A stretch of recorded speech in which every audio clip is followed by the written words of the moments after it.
यह हमारे कंप्यूटर का पहला पार्ट है। इस वीडियो में हम बात करेंगे कंप्यूटर इंट्रोडक्शन एंड जनरेशन के बारे में। आप कंप्यूटर का चाहे कोई सा भी कोर्स कर लीजिए, आपको ये जानना ज़रूरी होता है कि कंप्यूटर की फुल फॉर्म क्या है, कंप्यूटर का इन्वेंशन किसने किया था, कितनी जनरेशन है और कौन सी जनरेशन में क्या हुआ था। आज की इस वीडियो में हम बात करेंगे कंप्यूटर इंट्रोडक्शन एंड जनरेशन के बारे में। कंप्यूटर शब्द लैटिन भाषा के कंप्यूट शब्द से बना है, जिसका अर्थ है गणना करना। कंप्यूटर को हिंदी में संगणन कहा जाता है। अगर मैं आपको आसान सी भाषा में बताऊं तो कंप्यूटर एक इलेक्ट्रॉनिक डिवाइस है जो डेटा को इनपुट के रूप में लेता है और उसे प्रोसेस करवाता है और रिजल्ट आउटपुट के रूप में हमें देता है। अब बात आती है कि कंप्यूटर की फुल फॉर्म क्या है। कंप्यूटर में टोटल 8 शब्द है। सी यानी कॉमन, ओ यानी ऑपरेटिंग, एम यानी मशीन, पी यानी पर्टिकुलरली, यू यानी यूज फॉर, टी यानी टेक्नोलॉजिकल, ई यानी इंजीनियरिंग, आर यानी रिसर्च। तो इसकी फुल फॉर्म होती है common operating machine particularly use for technological engineering research.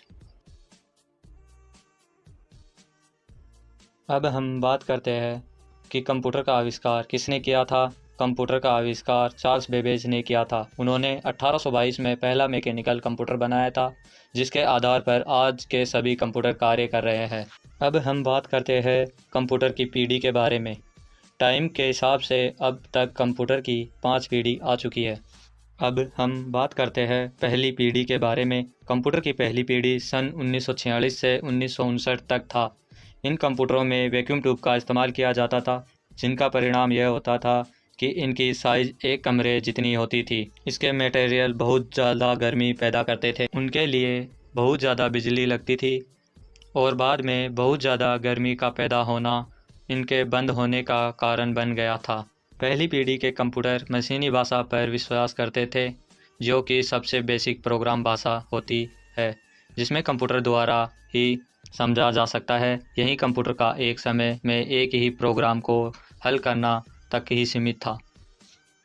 पहली पीढ़ी के कंप्यूटरों की खास बात यह थी कि यह वैक्यूम ट्यूब टेक्नोलॉजी पर आधारित थे, अविश्वसनीय होते थे, यह केवल मशीनी भाषा को ही समझते थे, बहुत ज़्यादा गर्मी उत्पन्न करते थे, यह सेलो इनपुट आउटपुट देते थे, विशाल आकार था, एसी की ज़रूरत होती थी, गैर पोर्टेबल होते थे, यानी कि एक जगह से दूसरी जगह नहीं ले जाया जा सकता था, बिजली की खपत अधिक होती थी। पहली पीढ़ी के कंप्यूटर थे ENIAC, EDVAC, UNIVAC, IBM 701, IBM 650। इसके बाद बात आती है कंप्यूटर की दूसरी पीढ़ी सन 1959 से 1965 तक। इस पीढ़ी में ट्रांजिस्टर का उपयोग किया गया था, जो कि बहुत सस्ते होते थे और कम पावर का इस्तेमाल करते थे। उनकी साइज़ काफ़ी कम थी। वैक्यूम ट्यूब की पहली पीढ़ी की मशीनों की तुलना में भरोसेमंद और तेज़ थे। इस पीढ़ी में प्राइमरी मेमोरी के रूप में मैग्नेटिक कोर और सेकेंडरी मेमोरी स्टोरेज के रूप में मैग्नेटिक टेप और मैग्नेटिक डिस्क का उपयोग किया गया था।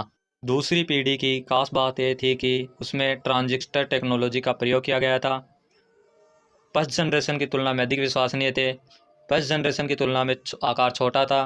फर्स्ट जनरेशन की तुलना में गर्मी कम उत्पन्न करते थे। फर्स्ट जनरेशन की तुलना में बिजली की कम खपत करते थे। फर्स्ट जनरेशन की तुलना में अधिक तेज थे। फर्स्ट जनरेशन की तुलना में अधिक महंगे थे। एसी की आवश्यकता होती थी। मशीन और असेंबल भाषा को समझते थे। सेकेंड जनरेशन के कंप्यूटर है IBA 1620, IBM 7094, CDC 1604, CDC 3600, UNIVAC 1108। अब बात करते हैं कंप्यूटर की तीसरी पीढ़ी की सन 1965 से 1971 तक। तीसरी पीढ़ी के कंप्यूटर ट्रांजिस्टर की जगह पर IC का प्रयोग किया गया था। यह पहला कंप्यूटर था जिसमें कीबोर्ड और मॉनिटर का उपयोग किया था। इस पीढ़ी के कंप्यूटर एक साथ कई प्रोग्राम को रन करा सकते थे। इस पीढ़ी की खास बात यह है कि IC टेक्नोलॉजी का प्रयोग किया गया था। पहली और दूसरी पीढ़ी से अधिक विश्वसनीय थे। इनका आकार बहुत छोटा था, कम गर्मी उत्पन्न करते थे और अधिक फास्ट थे और इनका मेंटेनेंस कम था। यह बहुत अधिक महंगे थे। एसी की आवश्यकता होती थी। कम बिजली की खपत करते थे। हाई लेवल लैंग्वेजिंग को सपोर्ट करते थे। इसके बाद बात आती है कंप्यूटर की चौथी पीढ़ी सन 1971 से 1980 तक। चौथी पीढ़ी के कंप्यूटरों में VLSI सर्किट का इस्तेमाल किया जाता था। चौथी पीढ़ी की खास बात यह है VLS टेक्नोलॉजी का इस्तेमाल किया गया था। बहुत अधिक सस्ते थे, पोर्टेबल और विश्वसनीय थे। PC का उपयोग किया गया था। बहुत छोटी साइज होती थी। AC की आवश्यकता नहीं होती थी। इंटरनेट की शुरुआत की गई थी। नेटवर्क के क्षेत्र में डेवलपमेंट हुआ था। कंप्यूटर आसानी से उपलब्ध होने लगे थे। इसके बाद बात आती है कंप्यूटर की पांचवी पीढ़ी सन 1980 से आज तक चल रहे सभी कंप्यूटर।